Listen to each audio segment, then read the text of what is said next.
आज जब अधिराज जी और करणवीर जी रेहान की जांच कर रहे थे तब उनके चेहरे कुछ अजीब और गंभीर हो गए। उन्हें रेहान का अंदर कुछ अजीब लगा। पापा, ये रेहान के साथ क्या हो रहा है? मुझे उसकी चेतना बहुत मुश्किल से महसूस हो रही है।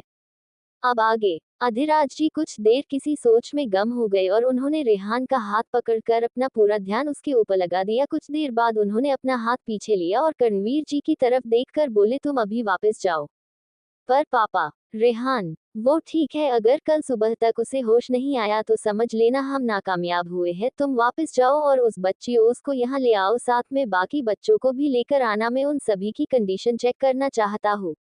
वैसे ओस की प्रोग्रेस कैसी है? तुमने मुझे बताया नहीं। ये सुनकर रणवीर जी बोले, पापा, वो मुझे भी नहीं पता। दरअसल मैं वहाँ जितनी भी बार गया मैंने कभी भी बच्चों को नहीं देखा था। ठीक है, उन्हें यहाँ लेके आओ, उनकी जांच मैं खुद करूंगा। ठीक है पापा। इसके बाद करणवीर जी वहां से चले गए। उनके जाने के बाद रूम का दरवाजा धीरे धीरे खर खर की आवाज के साथ बंद हो गया। दरवाजा बंद होने के बाद अधिराज जी का चेहरा, जो अभी तक जो बिना इमोशन के था, अचानक उनके चेहरे पर उलझन और हैरानी के भाव आ गए। ये कैसे हो सकता है? मुझे पक्का पता था इसकी आत्मा बहुत कमजोर थी, तो ये 6 महीनों में इतनी स्ट्रोंग कैसे हो गई? इसकी आत्मा अभी किसी सेलेस्टियल जितनी स्ट्रोंग है, पर इसका शरीर बहुत कमजोर है।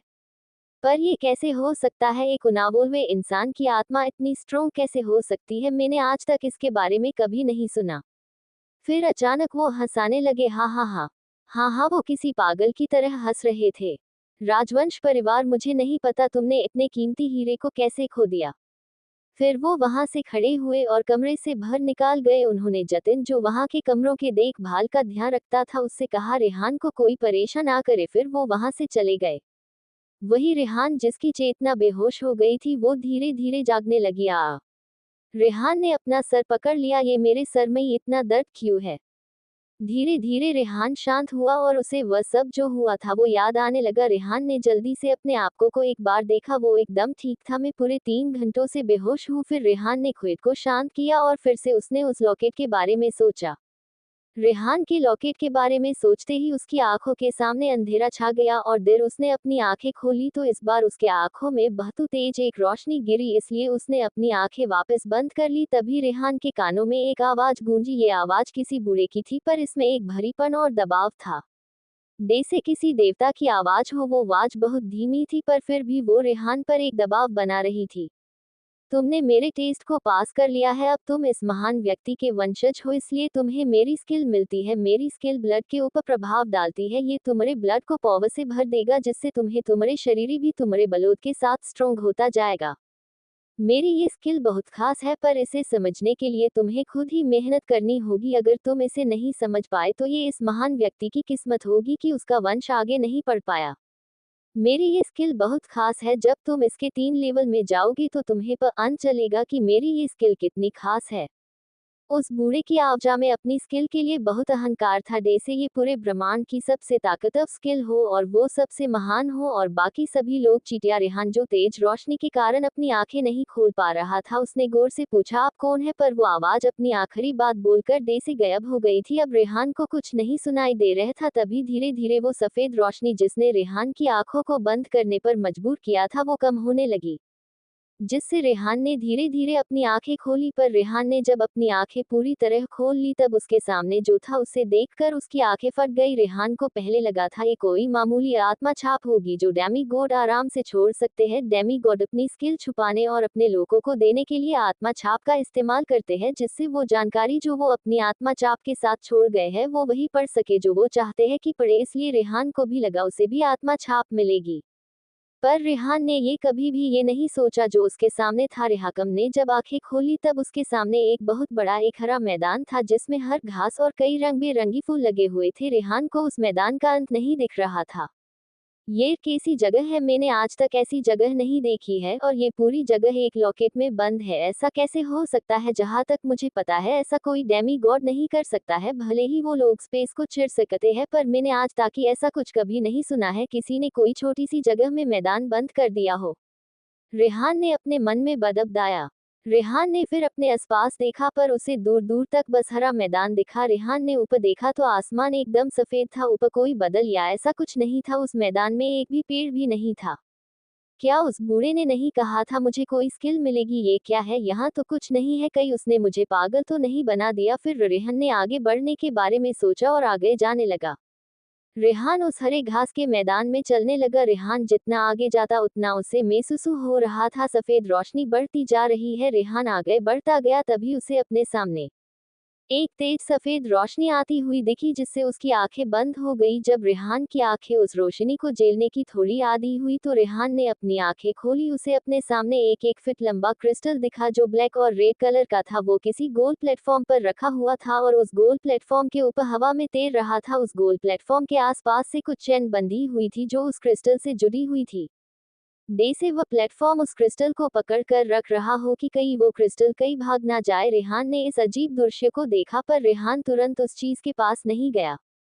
वो वही दूर खड़ा उस चीज को देख रहा था। वो पहले चेक करना चाहता था कि इस चीज में कोई खतरा तो नहीं है। उसने इससे पहले जो दर्द सहन किया था वो असहनीय था, इसलिए रेहान इस बार पहले चेक करना चाहता था कि इस क्रिस्टल में कोई प्रॉब्लम तो नहीं है। रेहान कुछ देर के लिए उस क्रिस्टल और उस गोल प्लेटफॉर्म के आसपास घूमता रहा। उसने देखा उस गोल प्लेटफॉर्म पर बहुत सारे सिंबल उकेरे गए हैं, पर रेहान को उन सिंबल के बारे में कुछ भी समझ नहीं आ रहा था।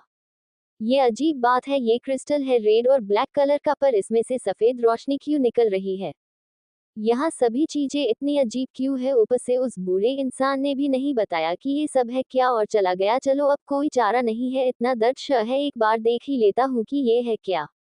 इतना सोचकर रेहान उस प्लेटफॉर्म के पास जाने लगा। रेहान ने उस प्लेटफॉर्म पास पहुंचकर उस क्रिस्टल को बहुत ध्यान से देखने लगा। क्रिस्टल पूरा लाला था और उसमें कई जगह पर ब्लैक कलर की धारियां थी। पूरा क्रिस्टल एक सफेद रंग की रोशनी से चमक रहा था और वो प्लेटफॉर्म जिससे वो क्रिस्टल बंधा था वो पूरा मामूली पत्थर जैसा दिख रहा था। उसमें कई सिंबल थे, पर रेहान उन सिंबल को समझ नहीं पा रहा था। रेहान ने कुछ देर के लिए उस क्रिस्टल और उस गोल प्लेटफॉर्म को ध्यान से देखा, फिर उसने अपना हाथ आगे बढ़ाया उस क्रिस्टल को छूने के लिए। रेहान ने जैसे ही उस क्रिस्टल को छुआ, रेहान को एक बिजली का झटका लगा। रेहान ने तुरंत अपना हाथ पीछे खींच लिया। ये क्या था? रेहान का वो हाथ पूरा सुन्न हो गया था। रेहान ने कुछ देर के लिए सोचा और उसने फिर से हिम्मत की। उसने फिर से वही हाथ आगे बढ़ाया और सू क्रिस्टल को हाथ लगाया, पर इस बार को कोई झटका नहीं लगा। ये क्या हुआ? मुझे अभी झटका क्यों नहीं लगा?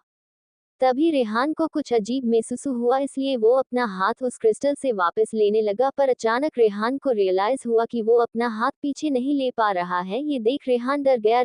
तभी रेहान को अपना हाथ धीरे धीरे महसूस होना बंद होने लगा। रेहान ने ध्यान दिया, तब उसे पता चला जिस हाथ ने उस क्रिस्टल को छुआ था उसमें से उसका खून बहुत तेजी से उसके हाथ में से होता हुआ उस क्रिस्टल के अंदर जा रहा है। रेहान का खून बहुत तेजी से सोखा जा रहा। हाँ, धीरे धीरे रेहान का चेहरा पीला पड़ने लगा। रेहान का पूरा शरीर अब सुन्न होता जा रहा था।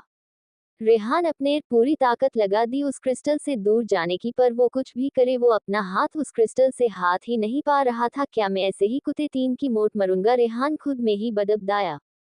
धीरे धीरे समय निकलता गया और रेहान का छारा और पिला होता गया। रेहान ने उस क्रिस्टल से हाथ छुड़ाने की पूरी कोशिश की, पर रेहान अपना हाथ नहीं छुड़ा पाया। अब रेहान की आंखों के सामने अंधेरा छाने लगा। लगता ये मेरी मौत ऐसे ही लिखी है, रेहान खुद में ही बदबदाया। पर रेहान डे से ही हिम्मत हारने वाला था। अचानक रेहान को अपने अंदर को गर्म सी एनर्जी आती हुई दिखाई दीजिए। उससे रेहान के अंदर एक अलग ही गर्माहट भर गई और पहले जो खून की कमी की वजह से रेहान की हालत खराब थी, छारा जो पिला था उस पर फिर से रंग आने लगा। ये सब क्या है? रेहान अभी भी उस क्रिस्टल से अपना हाथ नहीं छुड़ा पा रहा था, पर अब रेहान के अंदर उस क्रिस्टल से जो एनर्जी आ रही थी वो बहुत आरामदायक थी, जो रेहान को अंदर से शांत कर रही थी और रेहान के दिमाग को भी एक जगह पर फोकस करने पर मदद कर रहा था।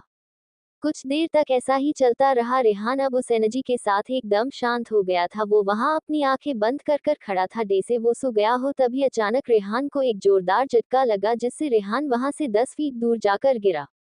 रेहान इस झटके के लिए बिल्कुल तैयार नहीं था, जिससे वो पीठ के बल नीचे जमीन पर गिर गया। रेहान खड़ा हुआ और उस क्रिस्टल की तरफ देखने लगा, जो अब एक लाल और काली रोशनी में चमकने लगा था। रेहान ने ध्यान से उस क्रिस्टल को देखा। ये क्या हो रहा है? अब इसे पता नहीं क्या अजीब चीज है ये। रेहान का सिर घूम रहा था अब अजीब चीजें देख देख कर। तभी वो लाला और काली रोशनी कम हुई और हवा में काले और लाल रोशनी से कुछ शब्द बनने लगे। हवा में अब लाल और काले अक्षर तैर रहे थे और ऊपर सुनहरी रोशनी में एक चीज लिखी थी। ये क्या है? क्या ये कोई जिन आर्ट है? रेहान खुद में ही बदबदाया।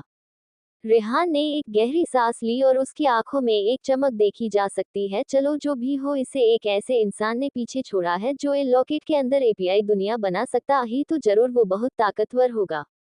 इसका ये मतलब है उसने अगर उस व्यक्ति ने इस स्किल को छुपाने के लिए इतनी मेहनत की है तो ये जरूर कोई अच्छी जिन आर्ट होगी। ये सोचकर रेहान आगे बढ़ा। तभी रेहान को एक बुरी आवाज सुने दी। ये जिन आर्ट मैंने बनाया था, पर मैं इसका वंशज नहीं खोज पाया। आशा करता हूँ तुम मेरी इस स्किल का ठीक से इस्तेमाल करोगे। ये मैनुअल 1 घंटे तक हवा में रहेगी। ये मेरी स्किल में 3 पड़ाव है। जब तुम इन तीनों को सीख लो तब इस क्रिस्टल पर अपनी खून की एक बूंद गिरना, तुम्हें आगे की स्किल मिल जाएगी। और एक बात, इसे 1 घंटे में ये स्किल गायब होने के बाद ये फिर से नहीं दिखाई देगी। इसलिए अब तुम्हारे पास 1 घंटा है इस स्किल को पूरा करने और समझने के लिए। आशा करता हूँ तुम इसे समझ लो। फिर वो आवाज वापस नहीं सुनाई दी। रेहान को पता था अब वो कितना भी चिल्ला ले उसे वो आवाज वापस नहीं सुने देगी, इसलिए उसने कोशिश नहीं की और वो वहीं पर मुड़ कर बैठ गया और 2 मिनट तक आंखें बंद कर खुद को शांत किया और फिर उस सफेद रोशनी में लिखे स्किल के नाम को पढ़ा। रिवॉल्यूशन ब्लू सूत्रा। रेहान ने उस नाम को पढ़कर ये अनुमान लगा लिया था ये जरूर ब्लड से जुड़ी कोई स्किल है। रेहान ने आगे पढ़ना शुरू किया। माना जाता है कोई भी जिंदा जीव इस दुनिया में जन्म के साथ ही अपने शरीर के अनुकूल एलिमेंट लेकर पैदा होते हैं और वो लोग अपने उसी एलिमेंट के हिसाब से प्रैक्टिस कर सकते हैं या जिन आर्ट का इस्तेमाल कर सकते हैं। पर ये पुरानी बातें थी, पर अभी के टाइम में इंसान जिन फ्लूइड का इस्तेमाल कर 2 या 3 एलिमेंट का इस्तेमाल कर सकते हैं। कोई बच्चा ज्यादा टैलेंटेड हुआ तो वो 4 या 5 एलिमेंट का इस्तेमाल कर सकता है, पर कोई भी जीव दुनिया के सभी एलिमेंट को सीख सके ये मुमकिन नहीं है। पर मैंने अपने जीवन के बलिदान पर अपनी ये स्किल बनाई है जो सभी एलिमेंट को विकसित कर सकती है। जब रेहान ने ये पढ़ा तो उसकी स्थिर आंखें फटी की फटी रह गई, क्योंकि सभी एलिमेंट का इस्तेमाल मतलब इस दुनिया की कोई भी स्किल का इस्तेमाल करना और सबसे ताकतवर बनना।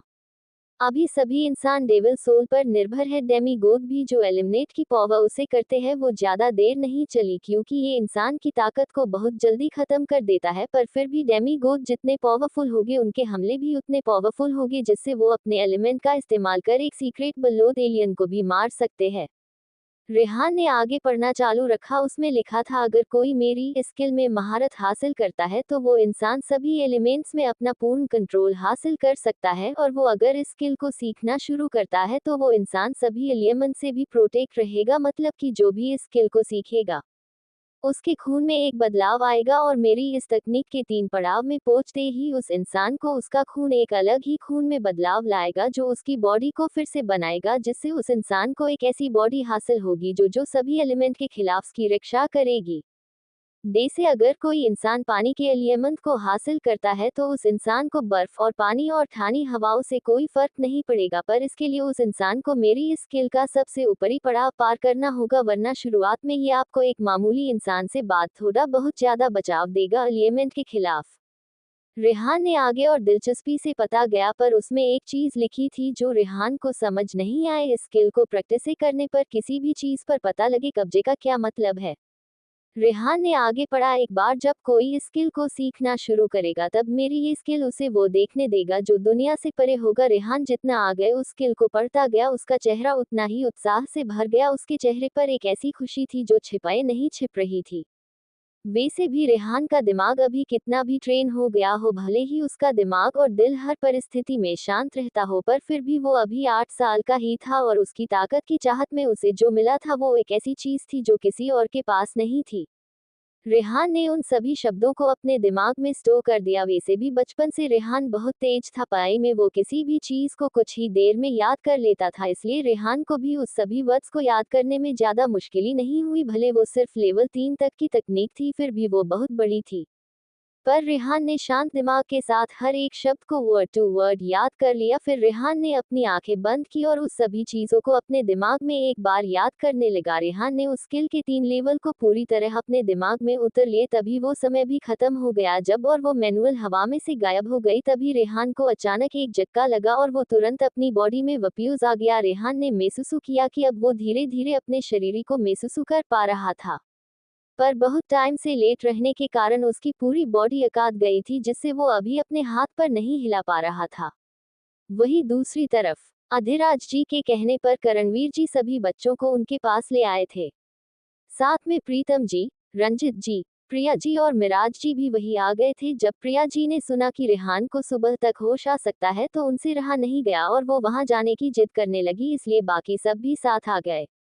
वही अभी दूसरे कमरे, ये कमरा एक छोटे हॉल जितना बड़ा था, में जहाँ एक साइड बैठने की व्यवस्था थी, एक उस कमरे के बीच में एक खाली फाइटिंग एरिना जैसा कुछ था जहाँ पर कुछ आधुनिक उपकरण रखे हुए थे जिनका इस्तेमाल किसी इंसान की स्ट्रेंथ, स्पीड और पावर का पता लगाने के लिए किया जाता है।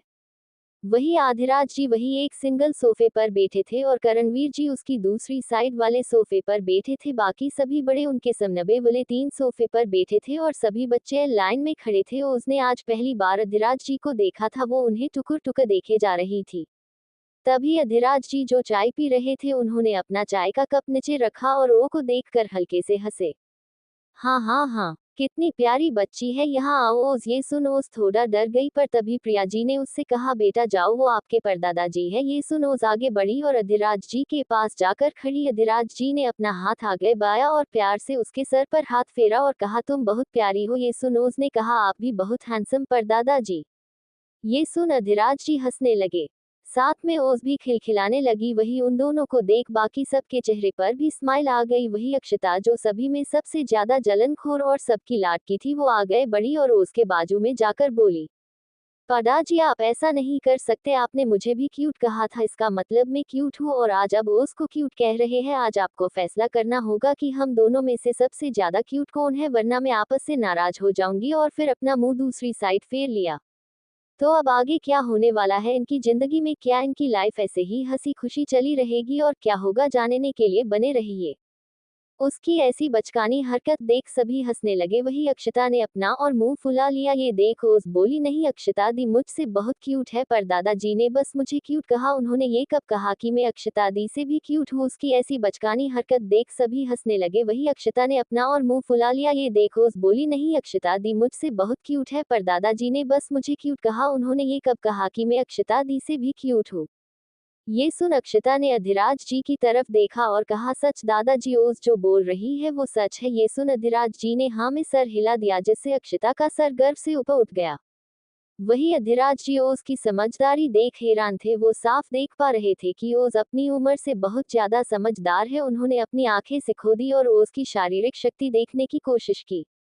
वैसे मैं बता दूं, जब बच्चे प्रैक्टिस करते हैं तब वही शारीरिक शक्ति हासिल करते हैं जिसमें 1 से 10 लेवल होते हैं, जो उन्हें दूसरे ग्रह पर एलियंस जो 1 तो 5 लेवल के होते हैं उन्हें मारने में मदद मिलती है। पर वो जो एलियंस होते हैं उनका लेवल आध्यात्मिक लेवल होता है। इसका मतलब कोई इंसान अगर शारीरिक लेवल में लेवल 6 पर है तो उसकी तुलना दूसरे ग्रह के लेवल 6 के एलियन से नहीं की जा सकती, क्योंकि इंसान पृथ्वी ग्रह पर सिर्फ शारीरिक शक्ति बढ़ा सकता है, पर जब वो दूसरे ग्रह पर जाता है तब उसे उन एलियंस को मरकर उनकी शक्ति हासिल कर अपनी आध्यात्मिक शक्ति बढ़ानी होती है।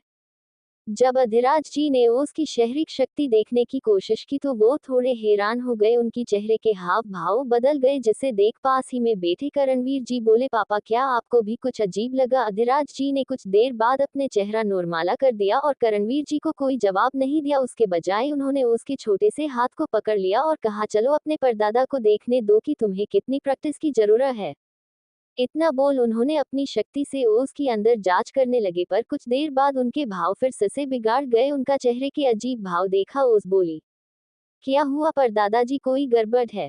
ओस की आवाज सुन उन्होंने अपना चेहरा वापस नॉर्मल कर दिया और कहा, नहीं कुछ नहीं हुआ है। फिर उन्होंने कहा, चलो तुम सब वहां जाओ, फायर में एक एक कर तुम सबकी पावर चेक करूंगा। ये सुन सभी बच्चे वजह जाने लगे। तभी ओस बोली, पर दादाजी। उसकी आवाज सुन अधिराज जी बोले, हमें पता, हाँ ओस, एक बार ये सब खत्म होने के बाद हम सब तुम्हारे भाई को देखने चलेंगे। ओस ये सुन खुश हो गई, क्योंकि उसने बहुत टाइम से अपने रेहान भाई को नहीं देखा था।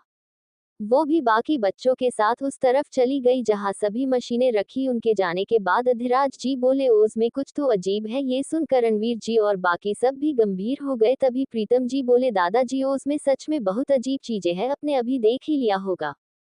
अधिराज जी ने हाँ में सर हिलाया। तभी वो बोले, वैसे करणवीर उसकी शक्ति कौन से लेवल पर है? तब करणवीर जी बोले, पापा 5 लेवल पर है। ये सुन अधिराज जी बोले, एक चीज हो सकती है, शायद इसलिए हम कोई भी तरीका अपने हम उसकी शक्ति पता नहीं लगा पा रहे, शायद उसकी शक्तियों को किसी मुझ से भी उच्च आध्यात्मिक शक्ति से सिल किया गया है। ये सुन सभी के भाव गंभीर हो गए, क्योंकि पूरी पृथ्वी पर अधिराज जितने सबसे ताकतवर लोगों में आते हैं।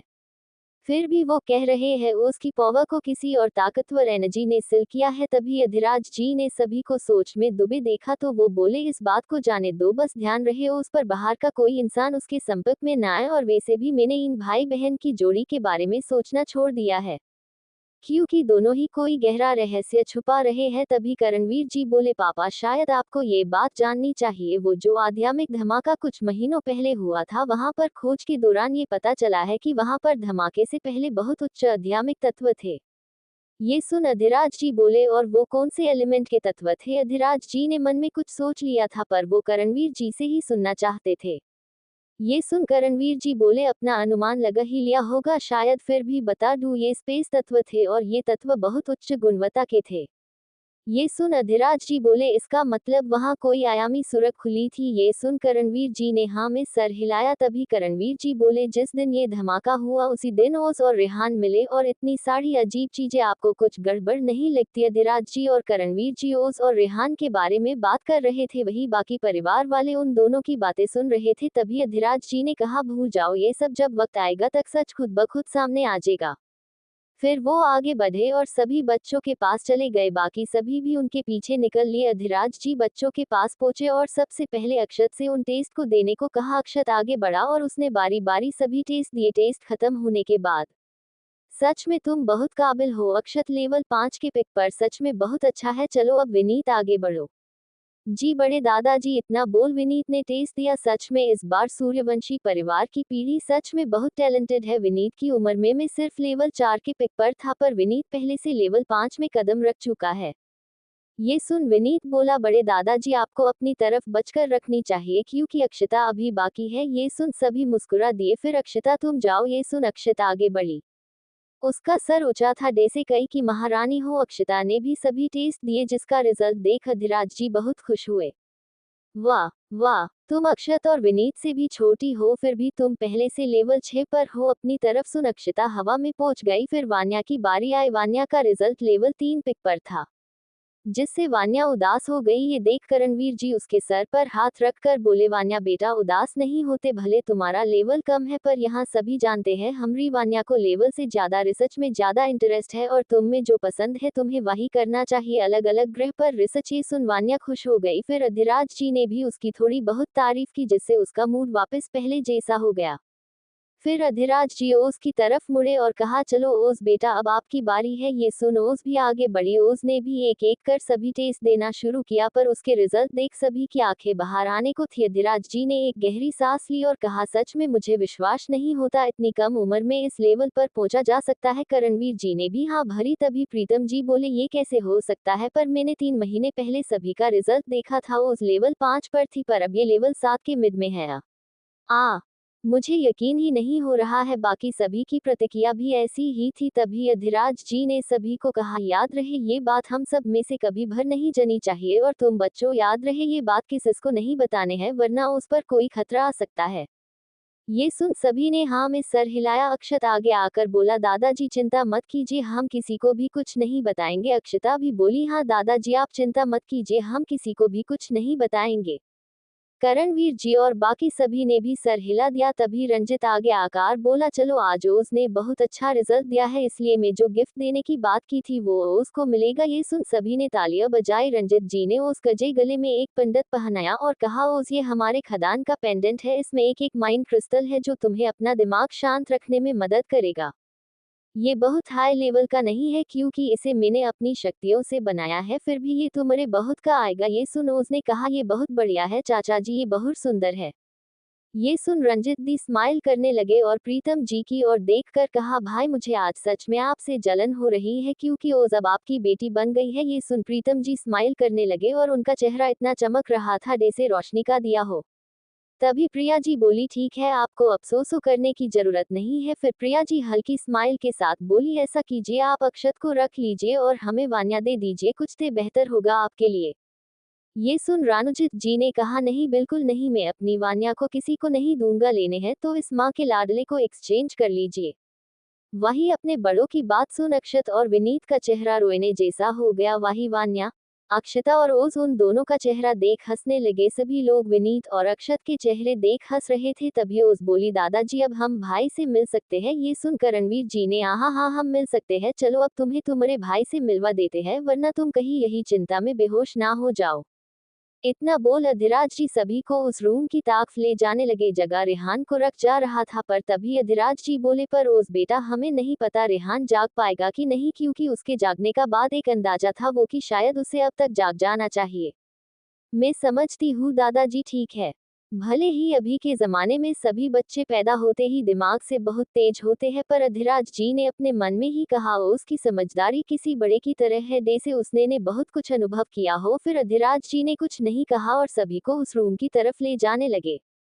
वही रूम में रेहान अभी भी बिस्तर पर लेटा था, पर रेहान ने जब वो स्किल को अपने दिमाग में एक एक कर समझना शुरू किया, तब अचानक रेहान एक गहरे अंधेरे में डूब गया। रेहान को खुद समझ में नहीं आया कि उसके साथ क्या हुआ है।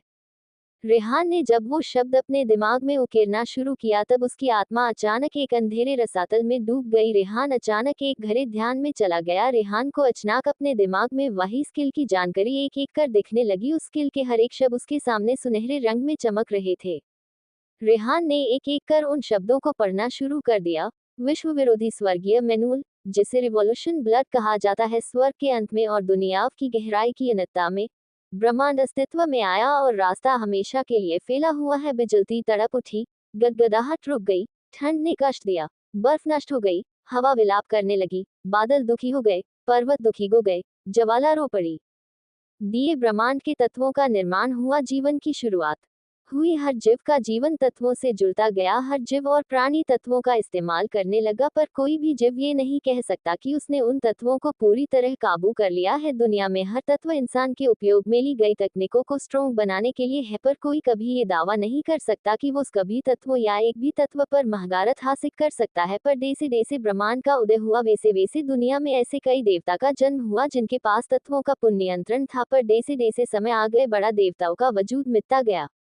पर ब्रह्मांड में उनके कई वनासहज है, जिनकी रगों में वही खुद दौड़ता है, जिससे वो अपने खून की वजह से उन तत्वों को इस्तेमाल पूरी तरह कर सकते हैं, पर वो किसी और तत्व पर महारत हासिल नहीं कर सकते। पर ये विश्व विरोधी मैनुअल, जिसे ब्लड रिवॉल्यूशन सूत्र कहा जाता है, वो इंसान को सभी तत्वों का ज्ञान प्रदान करता है, पर कामयाबी उस इंसान पर है जो इस स्किल का इस्तेमाल कर रहा है। ये मैनुअल सभी नियमों को तोड़ती है। फिर रेहान जैसे जैसे उस मैनुअल की पहली स्किल को समझने लगा, पर उसे नहीं पता था वो जैसे जैसे उस स्किल को समझ रहा था, वैसे वैसे उसकी बॉडी में कुछ बदलाव होना शुरू हो गए थे। रेहान के शरीर में एक सुनहरे रंग की एनर्जी उसके पेंडेंट से निकाल कर उसके पूरे बॉडी में घूम रही थी। धीरे धीरे रेहान की बॉडी सुनहरे रंग में चमकने लगी, पर ये चमक अभी फैलना शुरू ही हुई थी कि तभी अचानक जिस रूम में रेहान था, उस रूम का दरवाजा एक धीमी आवाज के खत के साथ खुलने लगा, जिससे रेहान को पता भी नहीं चला और वो वापस जाग गया। रेहान अभी शॉक में ही सोच रहा था कि अभी उसके साथ क्या हुआ, कि तभी वो रूम का दरवाजा पूरी तरह खुल गया और कुछ लोग उस रूम में आ गए। तभी एक लड़की आ गई, जल्दी जल्दी दो दी और रेहान के पास जककर उसे गले लगा लिया। रेहान अभी भी बिस्तर पर लेटा हुआ था, उसकी आंखें बंद थी। रेहान महसूस कर सकता था उस रूम में और कोई नहीं, अधिराज जी, करणवीर जी और बाकी सूर्यवंशी परिवार अंदर आया था। और जो रेहान को गले लगा रही थी वो और कोई नहीं, ओस थी। भाई आप अब तक क्यों नहीं जागे, आप ओके को दुखी कर रहे हैं, भाई आपको अब जाग जाना चाहिए, ओस बस बोले जा रही थी। तभी ओस रुवासी आवाज में बोली, भाई आप क्यों नहीं जा रहे हैं। उसकी आंखों में से एक आंसू निकाल कर रेहान के चेहरे पर गिर गया, जिसे देख रेहान जो लेटा हुआ था, उसने अपनी शहरी की सारी ताकत इकट्ठा की और अपना हाथ ऊपर उठाया और उसे ओस के सर पर रख दिया। रेहान के ओस के सर पर हाथ रखते ही ओस ने अपना चेहरा ऊपर करा के देखा तो रेहान अपनी आंखें धीरे धीरे खोल रहा। ये देख ओस एकदम से खुशी से चिल्लाए और रेहान का जो अपने सर पर रख हाथ पकड़ लिया और जोर जोर से खुशी से बोलने लगी, भाई जाग गए, भाई जाग गए, दादाजी, अंकल, आंटी, अक्षत, अक्षता, विनीत, वान्या, देखो भाई जाग गए। वो इतनी खुश थी कि उसकी आंखों में से आंसू बहने लगे। अक्षता तुरंत भागकर आगे आए और रेहान का दूसरा हाथ पकड़कर बोली, भाई आखिरकार आप जा ही गए, आपको पता है आपके ऐसे सो जाने से ओस कितना रोई थी। भाई अब आप जाग गए हैं तो हम सब साथ में खेलेंगे और खूब मस्ती करेंगे। तभी अधिराज जी आगे आए और उन्होंने अक्षता से कहा, बेटा जरा उसे पूरी तरह ठीक तो होने दो और उसका हाथ छोड़ो, मुझे उसे एक बार चेक करने दो। ये सुन अक्षता ने रेहान का हाथ छोड़ दिया और फिर ओज और भी उसके साथ थोड़ा पीछे हो गई। अधिराज जी ने रेहान की हालत चेक की और कहा, डर की कोई बात नहीं है, रेहान कोमा से बाहर है, पर वो अभी कुछ टाइम के लिए वो ज्यादा चल फिर नहीं सकता है। वो बहुत दिनों से कोमा में था, इसलिए वो अभी अपने शरीर को ज्यादा हिला डुला नहीं सकता है। 1 महीने में वो वापस पहले जैसा हो जाएगा। उस बेटा अभी के लिए अपने भाई को और परेशान नहीं करते हैं, उसे थोड़ी देर आराम करने देते हैं और वो अब हमारी बातें सुन सकता है, बस वो अपने शरीर को हिला डुला नहीं सकता है। उसने तुम्हारे सर पर हाथ रखने के लिए भी अपनी पूरी शक्ति का इस्तेमाल कर लिया होगा, इसलिए अब वो बहुत थक गया होगा, उसे आराम करने दो। बाद में कभी आकर उससे मिल लेना। उसके बाद सभी वहां से चले गए, पर अधिराज जी ने प्रीतम जी को उनके स्टडी रूम में बुलाया। अधिराज जी का स्टडी रूम बहुत बड़ा था, उसमें हर तरफ किताबों के रैक रखे थे, एक तरफ बहुत से पेपर एक दीवार पर लगे हुए थे, उन पर कई अजीब जानवरों की तस्वीरें भी थी। अधिराज जी एक चेयर पर बैठ गए, प्रीतम जी उनके सामने खड़े थे। अधिराज जी बोले, 1 महीने बाद रेहान पूरी तरह ठीक हो जाएगा, उसके बाद सही मौका देख उससे ओज और उसे गोद लेने की बात कर लेना। ये सुन प्रीतम जी ने हाँ में सर हिलाया। फिर ऐसे ही 1 महीना निकल गया। रेहान 1 हफ्ते में ही पूरी तरह जाग गया था, पर वो अभी भी हिल डुल नहीं पा रहा था। फिर अगले हफ्ते में रेहान धीरे धीरे बिस्तर पे से उठने लगा। करणवीर जी ने उसके लिए एक ट्रेनर को हायर कर लिया था, अब वो रेहान का रोज ट्रेनिंग करवाता था। तीसरे हफ्ते तक रेहा अब अपने काम खुद करने लगा था। हाँ, कभी कभी उसे चलने घूमने में अभी भी तकलीफ होती थी, पर रेहान फिर भी अब रेहान को किसी और की जरूरत नहीं थी। 4 हफ्ते में रेहान अब पूरी तरह ठीक हो गया था। हाँ, कभी कब कुछ प्रॉब्लम होती थी, पर फिर भी वो अब पूरी तरह ठीक था। इस 1 महीने में रेहान अब सूर्यवंशी भवन में रहा था। उस दिन भर उसके साथ रहती थी। उसने प्रीतम जी, प्रिया जी और बाकी सभी को उसकी चिंता और मदद करते हुए देखा था। उसने देखा था ओस कैसे उन सब से घुल मिल गई है। अक्षत रेहान से 1 साल बड़ा था और वही विनीत और रेहान एक ही उम्र के थे। रेहान विनीत से 2 महीने बड़ा था, वही अक्षता रेहान से 1 महीने छोटी थी। वान्या और ओस एक ही उम्र के थे, वो दोनों ही रेहान से 2 साल छोटे थे। रेहान ने इस 1 महीने में फिर कभी भी ब्लड सूत्रा को प्रैक्टिस नहीं किया है। उसने फैसला किया था कि वो अब आगे ब्लड सूत्रा की प्रैक्टिस से पूरी तरह ठीक हो जाने के बाद ही करेगा। रेहान ने 1 महीने में अपने पूरी तरह ठीक होने में ध्यान दिया था। इस बीच प्रीतम जी और प्रिया जी दोनों उससे मिलने और उससे बात करने के लिए आते थे। रेहान उनका बहुत सम्मान करता था। रेहान ने कई बार प्रिया जी को उसके लिए फिक्र करते हुए देखा था। अक्षत और बाकी सब भी रेहान के साथ बात करने के लिए आते थे, पर रेहान को सबसे ज्यादा करणवीर जी के साथ रहना पसंद था, क्योंकि वो उसे अलग अलग तकनीकें और दूसरे ग्रहों के अंदर के जीवों के बारे में बेहद सारी जानकारी साझा करते थे। करणवीर जी रेहान को अलग मार्कस प्लेन के अलग अलग बेस और उनके आसपास के इलाके और एलियंस के बारे में बहुत सी बातें बताई थी, जिससे रेहान को आगे चलकर इसमें हेल्प मिलेगी। करणवीर जी ने रेहान को बताया था कि इन 30 बेस है, पर इस सभी को 3 पार्ट्स में डिवाइड किया गया है। जैसे कि बस 7 ही ऐसे बेस है जो सबसे सुरक्षित है, जो हाई लेवल बेस है, उसके बाद मीडियम बेस है जो सुरक्षित तो है, पर उन बेस के 50 से 60 किलोमीटर के बाद बहुत ताकतवर एलियंस है, और सबसे निचले लेवल के बेस जिनमें आपकी जान की कोई गारंटी नहीं होती है। वहां आए दिन एलियंस के हमलों का डर बना रहता है, और उन बेस के आसपास के इलाकों की भी पूरी तरह जांच नहीं की गई है, इसलिए वहां छुपे खतरों के बारे में भी किसी को नहीं पता है। फिर करणवीर जी ने उसे बताया कि सबसे ऊंचे बेस में अमीर परिवार के बच्चे या उससे जुड़े लोग और गवर्नमेंट में सबसे उच्च स्तर के लोग वहां जा पाते हैं। उसके बाद जो गवर्नमेंट में थोड़ी नीचे पोजीशन पे हो और आमिर परिवार में भी कुछ ऐसे लोग जो उनसे जुड़े हैं, और साइड फैमिली के लोग मीडियम बेस में जाते हैं। और सबसे निचले बेस में बाकी सिविलियंस होते हैं, जो किसी भी संप्रदाय या वो आम लोग जिन्हें टेस्ट के आधार पर इस सीक्रेट मिशन के लिए चुना जाता है, उन्हें इन बेस पर भेजा जाता है। अगर वह लोग सर्वाइव करने में कामयाब रहे तो ठीक, वरना उनका कोई भविष्य नहीं होगा। तभी रेहान करणवीर जी से कुछ पूछने वाला था कि तभी करणवीर जी ने उसकी बात को बीच में काट दिया। रेहान, अब सो जाओ, बहुत रात हो गई। करणवीर जी और रेहान रेहान के कमरे में ही थे। करणवीर जी के कहने पर रेहान ने आज्ञाकारी तरीके से सो गया। वही रेहान के सो जाने के बाद करणवीर जी रेहान के कमरे से चले गए। करणवीर जी सीधा प्रीतम जी के कमरे की तरफ गए। उन्होंने दरवाजा खटखटाया तो प्रिया जी ने दरवाजा खोला। अरे पापा, आप इतनी रात को? प्रिया जी ने पूछा। प्रीतम जी भी सो बेड पर बैठे थे, वो कलहड़े होकर दरवाजे के पास आ गए। पापा, आप इतनी रात कोई काम था? ये सुन करणवीर जी बोले, नहीं कोई काम नहीं था, मैं बस तुम्हें बताने के लिए आया था कि कल रेहान से बात कर लेना। ये सुन प्रीतम जी थोड़े विचलित हो गए।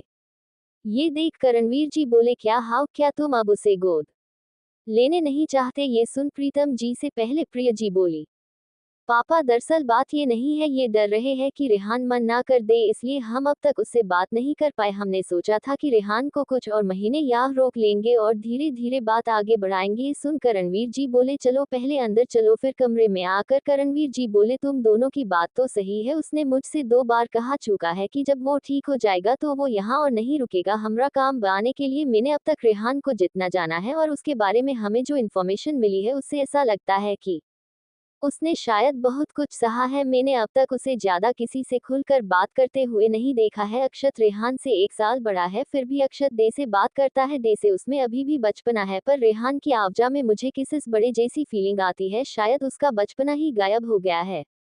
भले अक्षत रेहान से 1 साल बड़ा है, पर रेहान में पूरे दावे के साथ कहा सकता हूँ कि रेहान अक्षत से बहुत ज्यादा समझदार है। शायद ऐसा इसलिए है कि उसने जो शौर उसके जो अनुभव है। ये सुन प्रिया जी बोली पापा मुझे भी ऐसा ही लगता है और मैंने उसकी आंखों में बहुत उदासी भी देखी है। मैं सोच भी नहीं सकती कि एक 8 साल के बच्चे को ऐसा बनने के लिए कैसे अनुभव से गुजरना पड़ा होगा। ये सुनकर वीर जी बोले शायद इसका राज रेहान ही हमें बता सकता है, पर वो हमें कुछ नहीं बताएगा क्योंकि अभी भी वो हमारे इतना करीब नहीं है। और रही बात तो अलगाता है, वो कल ही हमसे इस बारे में बात करेगा कि उसे यहाँ से अब जाना चाहिए।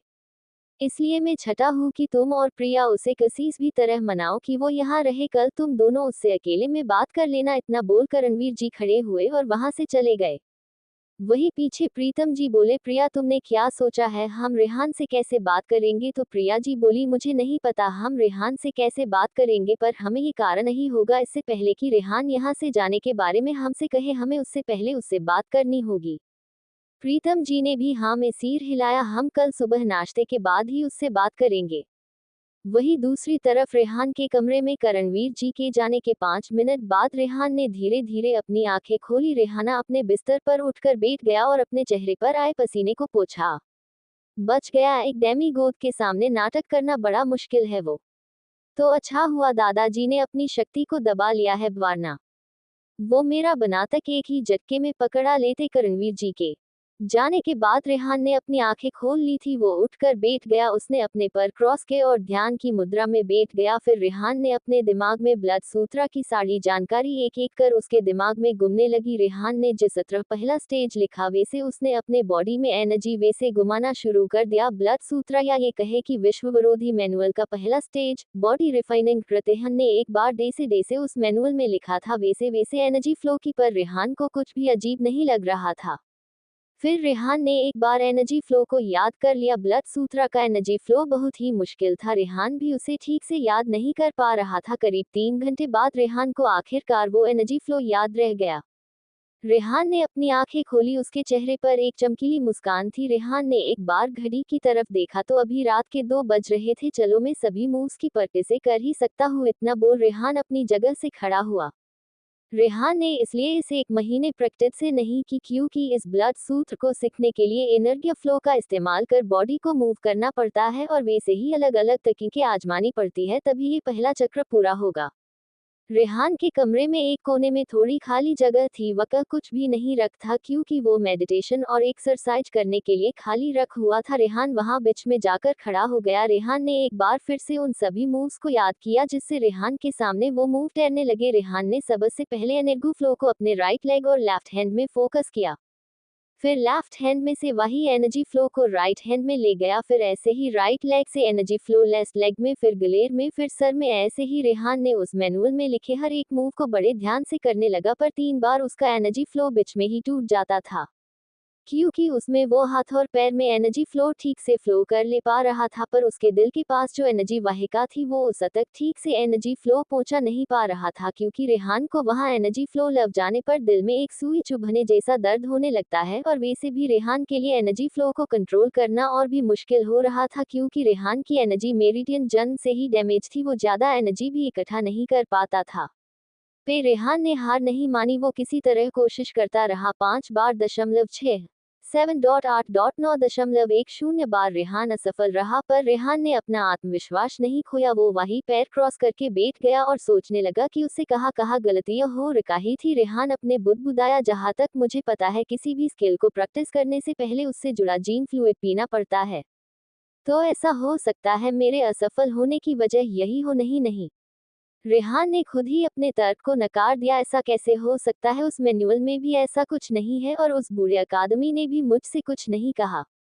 चलो छोड़ो, फिर रेहान ने फिर से उस फ्लो को याद किया और उन सभी मूव्स और डेंटियल को याद कर लिया जिसमें से एनर्जी फ्लो को बहाना है। रेहान ने फिर 10 मिनट तक ध्यान किया और अपना दिमाग फोकस किया। रेहान ने उन सभी गलतियों को याद किया जो उसने पहले की थी, फिर उन सभी गलतियों को हटाकर वो फिर से एनर्जी फ्लो करने लगा। धीरे धीरे उसका एनर्जी फ्लो उसके दिल के पास जाने लगा, पर अचानक उसका वो एनर्जी फ्लो वापस पहले की तरह ही बिखर गया। इस बार रेहान निराश हो गया, वो वहीं बैठ गया और खुद को कोसने लगा, क्यों मैं ये नहीं कर पा रहा हूँ, मैंने सब सही किया था, पर शायद ये सब मेरे एनर्जी डेंटियल के दंगे होने के कारण हो रहा है। मेरे साथ ही ऐसा क्यों? रेहान निराशा में चिल्लाया। रेहान को समझ नहीं आ रहा था कि वो क्या करे। उसने इतनी जोरे से मुट्ठी जकड़ी थी कि उसके नाखून उसकी हथेली में चुभ गए, जिससे वहां से खून निकालने लगा, पर रेहान को इस बात का बिल्कुल भी एहसास नहीं था। वो आज बहुत निराश था।